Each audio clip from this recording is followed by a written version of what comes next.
Masih banyak yang bingung tentang jam lahir. Kan tidak semua kita itu tahu jam lahir. Kadang orang tua zaman dulu ya tidak mendokumentasikan anaknya lahir jam berapa, atau kemudian surat lahirnya itu udah hilang gitu Iya, kan. iya, Udah pindah ke kota mana, iya. sementara bapak ibu udah meninggal dan seterusnya gitu. Range waktunya yang masih bisa ditolerir terkait dengan jam lahir yang nggak tahu presisinya itu berapa, Mbak? Sejam 2 jam oke lah ya Mas. Tapi kalau lebih dari itu kasihan aku. Nanti Oh. gini loh, sayanya yang deg-degan bacanya. Kan gini ya, saya itu cuma dapat tanggal lahir, tempat sama jam. Saya kan nggak tahu cerita mereka seperti apa. Nah nanti kalau sampai saya meleset karena hanya perkara jam yang salah total, itu nanti loh Mbak Mona kok bercat saya nggak bener nih, bukan saya nih, bukan saya banget. Nah ini nanti malah jadi ini. Jadi kalau bisa gini, kalau orang Jawa itu kan biasanya gini, oh sebelum maghrib, nah itu nggak apa-apa. Ini aku masih bisa ngulik-ngulik sendiri karena aku masih bisa pakai apa ya pikiranku untuk berpikir, oke, ini habis maghrib berarti sekitar jam 6 setengah 7. Oke, tak jatuhin di setengah 7 gitu loh. Setengah 7, 6 ini kan tidak perbedaannya nggak banyak gitu ya. Biasanya kan kalau orang Jawa gitu ya, asar, duhur, apa ini gitu, itu jam-jam kayak gitu masih saya bisa bantu. Oke, oke. Nanti kayaknya aku perlu dibikinin deh Bercat. bercat gitu ya. Tapi yang buruk-buruk agak diminimalisir Ya ya. pernah, nggak bisa wong itu buku cerita kok. Enggak loh Mas, gini. Enggak sengeri itu gitu loh. Karena dibaca itu karena emang itu skenario hidup ya. Jadi sudah terjadi dan ini malah ada klien saya. Ya ampun Mbak, kok kenapa saya baru baca sekarang ya, ini udah terjadi semua dalam hidup saya Oh, Mbak gitu gitu ya. kan. Tapi bagus sih, tapi dengan saya udah dengan cara saya ini juga udah dikonfirmasi sama Mbak Mona emang caranya emang begitu. Jadi saya mantep aja gunain cara saya ini gitu. Ada yang seperti itu. Bahkan kemarin yang bapak-bapak umur 65 tahun ya Mas, itu bercat itu ada juga minta bercat saya bacakan gitu loh. Jadi ini sebenarnya balik lagi kalau mereka merasa saya butuh nih, saya sudah apa belum nih, ya mereka ini aja gitu. Ketukan jiwa aja deh. Kalau memang kayaknya kok aku pengen tahu ya, ya monggo silahkan gitu. Dan Oke. enaknya karena ini buku Anda, saya udah kasih PDF, udah di tangan nih. Nanti kalau ada peristiwa ya kan tinggal dilihat bukunya. Weh, iki aku lagi dites gitu ya. Ini oh, oke, berarti aku tahu nih bagaimana untuk membreak pattern ini biar hasilnya tidak sama gitu. Jadi bercat itu beda teman-teman sama ramalan. Ini based Betul. on knowledge gitu ya.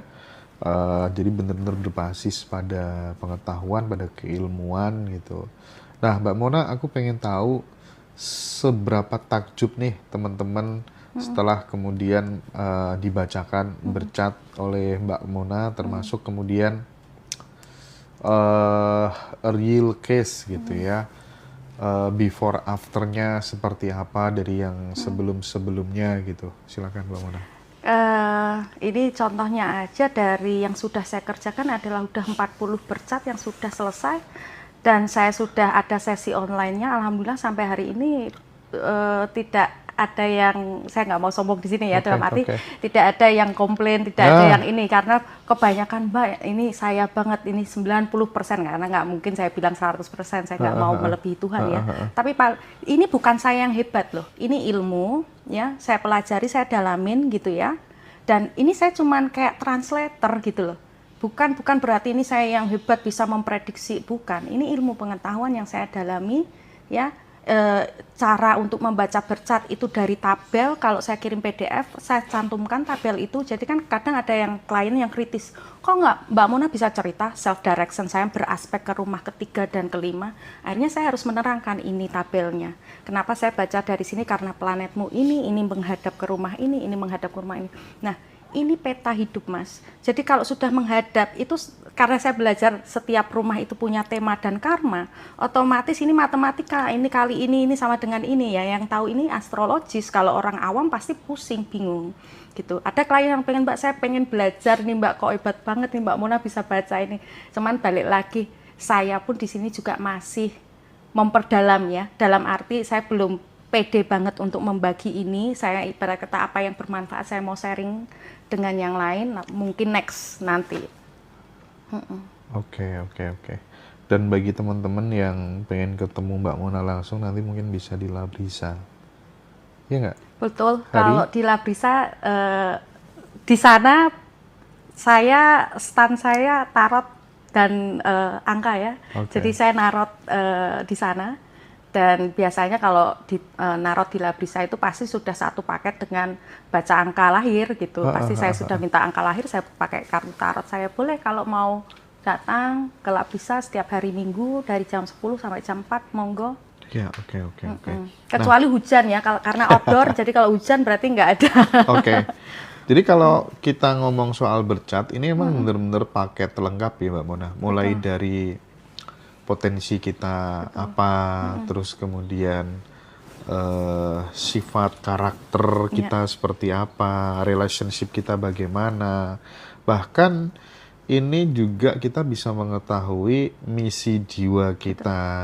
Karena ketika ada yang berkata, ketika kemudian hidup kita ini tidak sebagaimana rule, blueprint yang ditentukan oleh semesta, ini belum kita temukan, yaitu kemudian yang membuat kita menjadi lahir Betul. kembali. Gitu gimana tuh tentang Betul. hal itu? Ya, bercat ini kan pada akhirnya gini, di rumah ke-11 itu namanya desire and gain. Rumah 11 itu desire and gain itu sebenarnya detik-detik ketika pas life sakaratul maut itu kesadaran tinggi lagi tinggi ya. Kesadaran jiwa lagi tinggi. Ketika detik-detik kematian ya, di situ jiwa itu sangat jenius, sangat tahu apa misi yang sudah selesai, apa yang belum. Jadi yang ini saya mentranslatekan ya, umpama nih jiwanya, aduh, yang misi yang penting malah nggak kelar, malah saya kok fokus yang kayak begini. Akhirnya kan itu menjadi pelekatan di memori. Nah, Melekat. pelekatan ini yang akan mengulang menjadi kehidupan berikutnya, gitu loh, skenario berikutnya, karena belum selesai. Sebenarnya jiwa yang dicari apa sih, Mas Hendra? Kebebasan, liberation, ya. Kalau jiwa suka nggak masuk di rangkanya Mas Hendra? Enggak ya. Nggak Karena suka. apa? Harus berakting menjadi Mas Hendra dengan Oh, permasalahan hidup, iya, karma-karma iya, iya, hidup. iya, iya, iya, Nah, iya. spiritualitas, kenapa kok kita disuruh belajar untuk memaafkan, untuk cinta kasih, untuk melepaskan pelekatan keduniawian? Kira-kira jiwa itu butuh duit nggak, Mas Hendra? Enggak. Enggak. Butuh titel nggak? Butuh Pengakuan juga enggak. pengakuan nggak? Tidak. Ya itu sih sebenarnya kalau kita mau ini kita ngomong secara apa ya, terbuka dan naik kesadaran kita ya. Jadi sebenarnya kadang kita harus bertanya sama diri sendiri. Yang kamu cari apa sih gitu? Tanya sama diri sendiri. Umpama kita pengen mimpi punya rumah seperti ini, rumah seperti itu. Tanya, apakah ini yang benar-benar kamu mau? Gitu. Saya yakin banyak apa namanya cerita ya, pengen punya uang sampai miliaran. Setelah uang di tangan mereka merasa kok ngene tok ya gitu. Itu yang saya maksud tadi. Jiwa tuh nggak butuh itu. Jiwa itu butuh dilepas dari kerangka ini loh. Gitu loh. Jiwa itu ya jiwa, bukan badan, bukan nama, bukan apa ya, titel gitu ya. Itu ego kita itu. Itu yang menutup intinya kita hidup ini hanya sebagai aktor, ngelakoni gitu ya. Tapi ngelakoni ini ada skenarionya. Kalau Anda bisa tahu skenario hidup Anda, ya Anda akan jadi best actor gitu loh. Tapi kalau nggak tahu skenarionya, akhirnya yang ngambang, ngawur gitu hidupnya. Iya, iya, iya, iya. Nanti aku request ya Mbak ya, bercatnya ya. Kayaknya penting ya untuk mengetahui misi jiwa gitu. Karena emang terkadang banyak orang tuh mengharapkan nanti uangku banyak, miliaran dan lain sebagainya gitu. Tapi terkadang kita juga sampai pada titik fase tertentu di mana oh ternyata bukan hanya sekedar uang Iya, gitu ya. iya. Kadang kan sering aku ini kan disindir sama salah satu guruku gitu ya. Ya nggak apa-apa, dinikmati aja Mas Hendra. Fasenya masih suka sama uang gitu. Nanti akan melewati kok itu semuanya. Ada keberlimpahan dalam bentuk yang lain gitu. Oh, iya Betul, bener juga betul. ya. Di Bercat pun bahkan Mas, rumah ke-9 itu fortune dan past life. Fortune itu tidak melulu hanya uang loh. Ada jiwa yang diberikan keberuntungan dengan ilmu pengetahuan.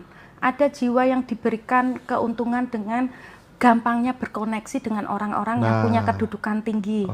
Ada jiwa yang diuntungkan fortune-nya itu dengan ketika ada masalah selalu aja ada bantuan, selalu ada yang menyelamatkan. Balik lagi, enggak selalu masalah uang, keberuntungan. Jadi pecahkan itu, maksudnya apa ya, dogma-dogma tentang keberuntungan itu linknya ke duit itu lebarkan, nggak cuma hanya masalah duit gitu. Dan keberuntungan masalah kesehatan, diberikan kekuatan kesehatan yang sangat luar biasa, nggak gampang sakit, ini ya sebuah keberuntungan gitu. Mbak, tapi ini astrologi Western kan? Bukan, Vedic astrologi. Vedic astrologi, bukan Western ya? Bukan. Sempat udah saya sering bahas kalau Vedic ini ilmu tertua. Jadi kalau Western itu cuma hanya bisa meramal karakter Anda, kelebihan Anda, kekurangan Anda, tapi nggak bisa membedah past life, karma-karma, misi jiwa, tidak bisa. Ya, Vedic hanya bisa karena Vedic itu tidak menyampurkan planet-planet yang tidak penting gitu ya. Kalau di Western itu terlalu banyak yang dicampur adukin di situ, akhirnya kurang bisa detail gitu. Oke. Nah, jadi nanti relationship misalnya kayak nikah cerai. Ini lewat bercat ini juga bisa memutus pola berulang, kesialan berulang. Ini aku mau bahas ini. Jadi ada 3 karma yang kita jalanin dalam hidup. Iya. Pertama, karma yang tidak bisa dirubah. Karena memang itu sudah cetakan pasti ya, pakem. Ibarat kata ada yang harus terambil, ada kematian, kelahiran, atau memang kalau memang ini menyangkut karma yang berat dan memang harus terbayar di situ, ya memang ini harus terjadi. Jadi ini nggak bisa diotak-atik. Nah ini kalau dibercat akan kelihatan di rumah ke-6 dan di rumah ke-8. Ada berapa rumah sih Mbak? 12 Mas, seperti zodiak. Jadi rumah itu tuh rumahnya zodiak. Zodiak itu kan ada 12, setiap zodiak punya rumahnya masing-masing. Ketika Mas Hendra lahir, zodiak itu kan berputar gitu ya. Nggak selalu di rumah gitu. Di rumahnya mereka, kadang mampir yang harusnya di rumah pertama dia mampir ke rumah 12. Nah, ini punya cerita, ini yang saya ceritakan sebenarnya. Nah, terus karma kedua adalah karma yang bisa dirubah dengan doa-doa khusus ya. Kalau di Islam mungkin dengan membaca hadis. Nah, ini dibercat akan kelihatan juga orang-orang yang punya potensi untuk menarik doa atau mantra untuk merubah karma ya. Terus ada karma yang terakhir adalah dengan free will, Mas. Free will itu yang tadi saya sampaikan. Ketika Mas baca bercat, Mas tahu nih apa yang harus dikoreksi. Akhirnya Mas mengoreksi, akhirnya berubah dong karmanya gitu ya. Karma itu kan apa yang Anda lakukan menjadi reality, menjadi destiny Anda gitu. Oke. Nah, ada nggak teman-teman yang live di TikTok yang udah konsultasi bercat sama Mbak Mona gitu ya? Tadi sempat ada satu yang komen, banyak yang komen, cuman aku tadi sempat merhatiin, ini bener-bener kitab kehidupan yang nyata Mas gitu katanya, yang udah konsul bercat sama Mbak Mona gitu. Disampaikan apa namanya hasilnya gimana hasilnya gitu. Bagaimana. Kalau Mas Ali itu live pad-nya berapa? Nggak tahu ya, tanggalnya berapa? Tanggal 10 bulan 56 tahunnya 7, 16. 5. Ya toh, 5, 14. 9 B 7 kan 16, 7 ya. 7 sama 7 tadi, 14, 5. Nah, 5, Mas apa namanya Mas? Mas Ali. 5 itu transformasi Mas ya. Kamu pekerjaannya itu, kalau kamu bertemu orang-orang baru, komunitas, itu yang membawa uang. Tapi kalau kamu kerja di rumah, bisnis rumahan itu nggak bikin bawa uang karena Merkuri itu harus berkoneksi. Ucapan kamu juga bisa membawa keberuntungan, bisa merusak keberuntungan. Nah, Merkuri itu sama kayak Mars, terlalu cepat planetnya jadi kurang praktikal. Lihat cara kamu mengatur uang ya, karena Merkuri ini kalau di astrologi linknya ke uang. Nah, ini uang juga nanti akan bisa jadi salah satu faktor terbesar Anda. Nah, balik lagi untuk men-slow down-kan Merkuri itu ya lebih pintar pengelolaan duit, terus kedua pengelolaan kata-kata, ucapan, karena itu tadi ucapan Anda yang bisa membawa keberuntungan Anda gitu. Terus kebebasan, kamu suka kebebasan, kamu nggak suka dikekang ya. Nah ini memang kalau kamu udah bukannya semua orang suka kebebasan dan nggak mau tapi dikekang. kalau Mas semua itu tuh kayak kita semua sedikit-sedikit punya. Contoh ya, spiritual itu nggak cuma dituju, semua orang kita spiritual kok basicnya. Cuman di angka itu mereka akan mendominasi, ya itu lebih mendominasi ke mereka gitu. Nah, Mas ini 5, kalau kamu pusing ya, lagi ada masalah, keluar ke rumah naik motor atau mana, itu nanti bisa merubah perspektif kamu. Nah ini akan membantu kamu untuk lebih jenius dalam menyelesaikan masalah. Itu triknya kalau 5. Oke. Jadi kalau di Mbak Mona itu konsultasinya tidak hanya bercat teman-teman, tapi ada live pad juga. Nah itu aku sudah sematkan nomor handphonenya kalau teman-teman mau konsultasi bercat atau live pad di Mbak Mona. Mbak Mona ada Mbak Diana tanya. Kalau live pad saya 7 tadi gimana Mbak Mona gitu katanya. Live pad 7 itu berarti ya sama kayak saya ya Mbak, dalam arti 7 itu adalah yang dicari spiritualitasnya. Jadi tergantung ini Mbak Diana tanggalnya berapa. Contoh nih saya tanggalnya 18, saya punya angka 8. Jadi sama kayak Mas Hendra, cuma dibolak-balik ya angkaku Mama Mas Hendra. Jadi kadang material ini saya itu nggak ngejar, tapi somehow duit tuh ngejar saya gitu ya. Tapi nanti kalau ini saya ngerasa kayak aduh kayaknya nggak ini deh, kayak ada, bukan ngeri sih, tapi lebih saya kayak rasa enggak deh, kayaknya enggak ini deh gitu. 7 itu lebih kayak ya perdalami ilmu itu jadi sumber kekayaan Anda, itu yang membuat Anda akan lebih dalam arti naik secara vibrasi, akan menarik-narik orang yang sesuai dengan vibrasi Anda. Spiritualitas maksudnya mengoreksi diri, membenahi diri. Jadi bukan berarti spiritualitas hanya sekedar meditasi, terus positive thinking kayak gitu enggak ya. Kalau orang-orang bahas kayak gitu enggak. Jadi spiritualitas itu membenahi diri ya. Jadi kita harus tahu apa nih, kita harus mengoreksi berkembang. Tapi tujuan kita satu, kalau 7 Tuhan udah gitu. Oke. Nah, ada nggak yang minta dibacain lagi tanggal lahirnya? Kalau live pad 6 tanggal 10 gimana Mbak? 6, live pad 6 sebenarnya saya udah sering kali bahas ini Venus. Venus itu adalah vibrasi cinta. Jadi 6 itu pasti perjalanan hidupnya mereka diajarkan bagaimana kembali lagi ke vibrasi cinta. 6 itu kalau udah sayang sama orang semuanya diberikan segalanya. Wow. Akhirnya ekspektasinya berlebihan, itu yang sering bikin mereka sakit hati. Nah, penyakit hati ini yang harus disembuhkan. Kalau udah sakit hati, vibrasi mereka sudah bukan cinta. Nah, kalau sudah bukan cinta, akhirnya hidupnya jadi ada-ada aja ya. Jadi yang baik-baik menjauh, yang jelek-jelek datang gitu. Karena Venus bukan planet mengejar, Venus itu menarik gitu ya. Karena itu planet berkelimpahan. Jadi kalau mau melihat dari sisi ini orang ini bakal kaya atau bakal punya duitnya, ini kalau di astrologi ya saya akan lihat Venusnya gitu. Cara dia menarik uangnya, energinya bagus atau enggak. Sama, life path 6 juga kayak gitu. Terus yang paling penting adalah 6 pasti nanti akan diuji dengan orang-orang terdekat yang mereka merasa disakiti dengan orang-orang terdekat. Padahal ini tes aja sih Mas. Namanya kita dites itu nggak mungkin mudah ya. Pasti dites dengan sesuatu yang susah. Bagaimana caranya untuk melepaskan pelekatan itu dengan memaafkan, putar balik gitu ya. Melepaskan. Intinya ya balik lagi ya semuanya karma itu karena saya pelajari dari bercat juga. Jadi ternyata itu ya kalau umpama di kehidupan ini kita sering menghadapi masalah, contoh nih sering kecurian atau sering diambil uangnya, berarti pas live kita sering mencuri udah gitu.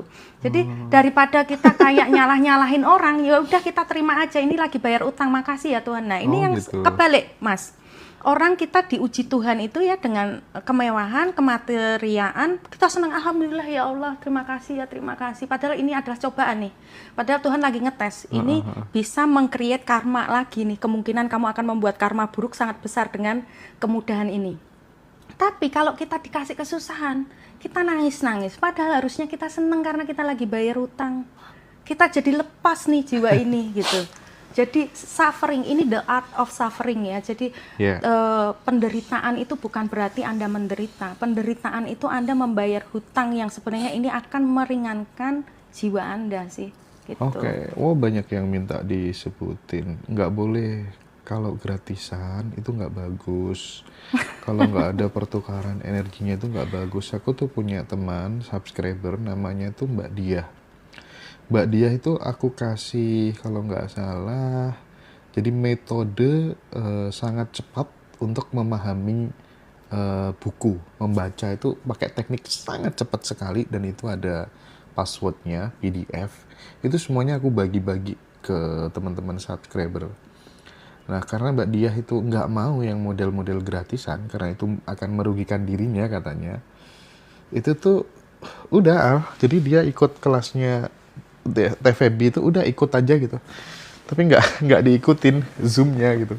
Ini aku anggap sebagai pertukaran energi sampai segitunya gitu ya.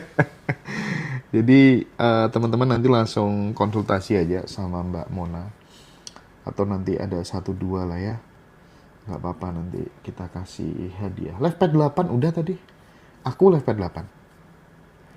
Level 8 Mas Hendra tahun ini berarti sorry. Jangan yang buruk ya. Enggak.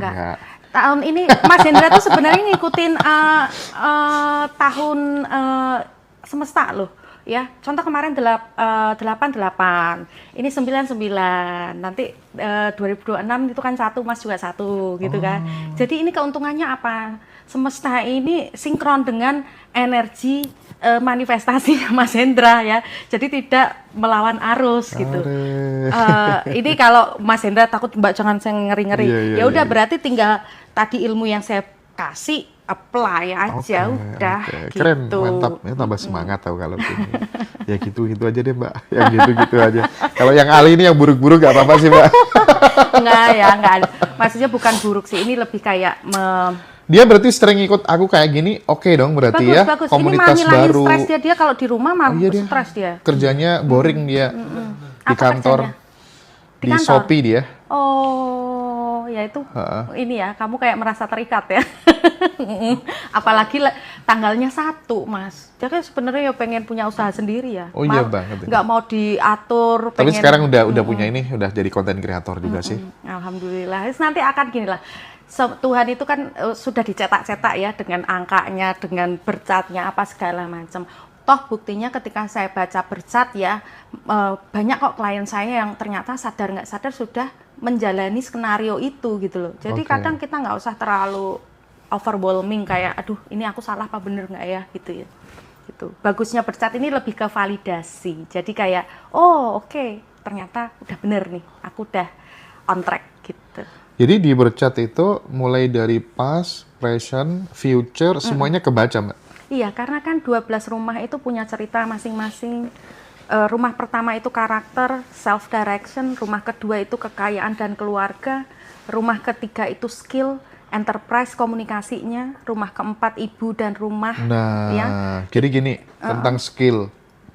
Kan banyak yang masih bingung, aku ini sebenarnya skillnya apa gitu kan. Itu yang paling susah dideteksi. Nah, teman-teman nggak perlu ribet-ribet gitu ya. Itu nanti akan terdeteksi Itu akan terdeteksi dengan sendirinya. Dan itu kan sebenarnya mereka sudah punya. Tapi kadang kalau kita nggak tahu buku skenario hidup kita, kadang ego kita, ora kamu ora pinter ning kono aja, kamu jangan coba di situ gitu ya. Padahal nanti kalau udah dibaca, memang benar. Nah, ini keuntungan. Jadi kita kayak semakin kayak pede, kayak ada apa ya, dikuatkan untuk ya udah emang bener ini kelebihan saya di sini gitu. Kalau dari klien-kliennya Mbak Mona yang mungkin sudah pernah dibacakan itu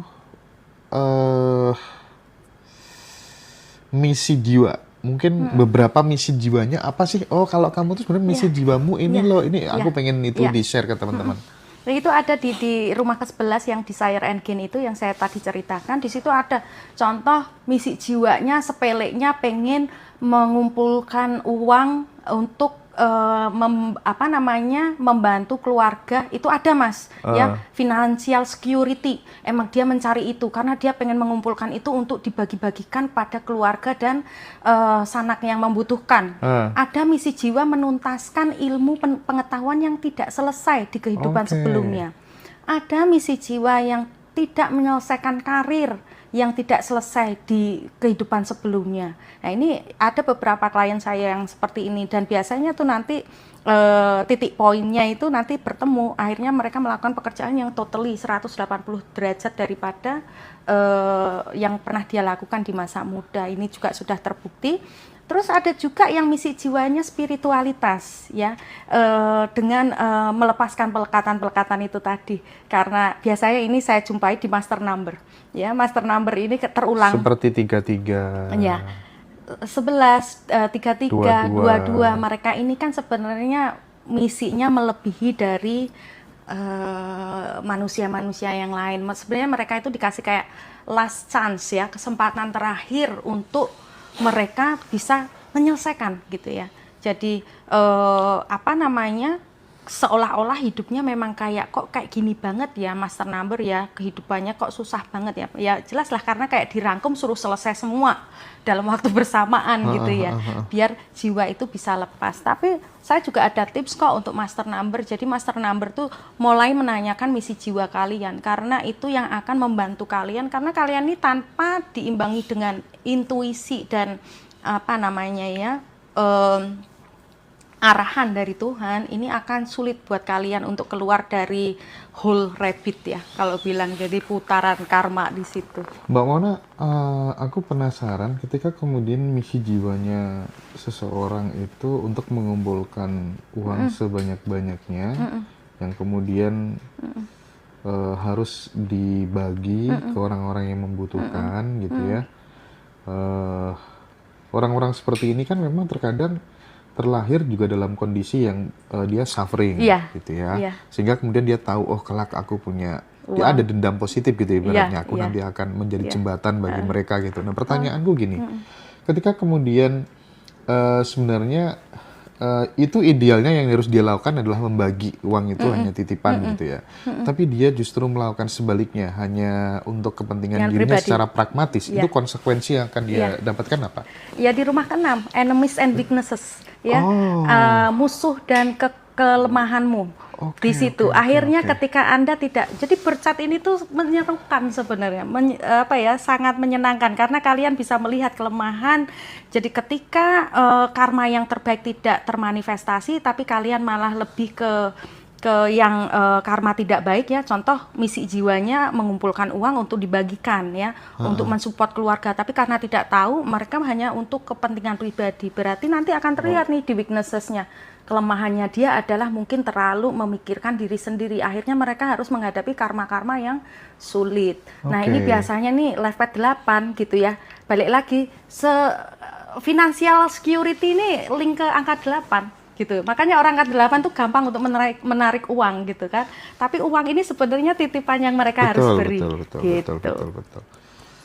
Dan secara karakter bisa nggak sih digeneralisir gitu? Rata-rata orang yang di life path 8 itu nggak perhitungan gitu, atau beda tanggal, beda jam, beda? Gini, ya pasti kalau beda jam, tanggal, makanya kalau menurut Mbak Mona, kalau angka ini gimana, angka ini gini, ini dasar, ini nggak bisa menjadi patokan benar, cuman hanya sekedar general, tapi kalau detail tidak bisa dibaca hanya dengan angka. Kalau bercat itu kan jam Anda, posisi planet Anda persis sekali di situ, otomatis itu blueprint Anda sendiri. Jadi walaupun life path-nya 8, belum tentu ceritanya juga sama gitu. Banyak juga yang angka 8 naik turun nggak jelas juga gitu kan. Ada yang 8 steady kayak Raffi Ahmad di situ aja ya, nggak goyang-goyang dia. Itu juga ada, dan saya yakin karena si Raffi ini kan karena dia punya angka 7, jadi secara intuitif dia tahu, oh memang aku ini harus banyak bagi, aku harus banyak sedekah, ini duit titipan gitu ya.